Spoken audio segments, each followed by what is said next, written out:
আমরা জানি ভারতীয় গণমাধ্যম অনেক মিথ্যাচার করছে, তার বিরুদ্ধে সত্য আমাদের একমাত্র হাতিয়ার। যে ঘটনা ঘটেছে আমরা সেটা স্বীকার করব, তার প্রতিবিধানের চেষ্টা করব।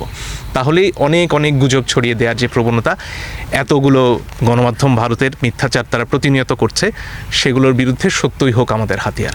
তাই ঘটনাগুলো আমাদের স্বীকার করতে হবে এবং তার প্রতিবিধান করতে হবে। যারা এই ধরনের ঘটনায় জড়িত তাদেরকে আইনের আওতায় আনতে হবে। এখানে দুটো ব্যাপার, এক হচ্ছে যারা এই হামলার সাথে জড়িত হিন্দুদের বাড়িঘরে, তাদের বিচার হওয়াটা, তাদের আইনের আওতায় আনাটা খুবই জরুরি।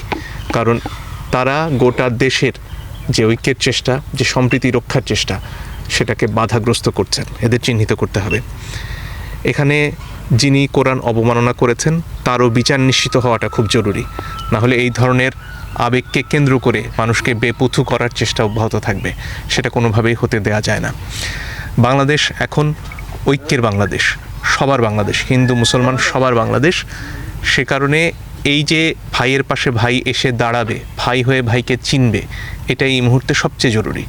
বাংলাদেশে হিন্দু মুসলমান আমরা সবাই পরস্পরের ভাই, আমরা এক বৃন্তে দুটি কুসুম হিন্দু মুসলমান, নজরুল যেমনটি বলে গিয়েছিলেন।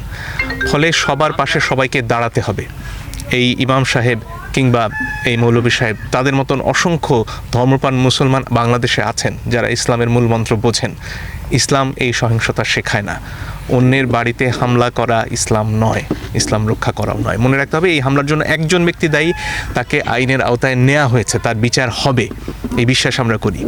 ফলে একজন হিন্দুর অপরাধের জন্য বাকি সবাই দায়ী হতে পারেন না। শেখ হাসিনা তো মুসলমান ছিলেন, তার অপরাধের জন্য কি আমরা সবাই দায়ী? আমরা কি সবাই গণহত্যাকারী? আমাদের সমাজের উপর কি হামলা করা চলে?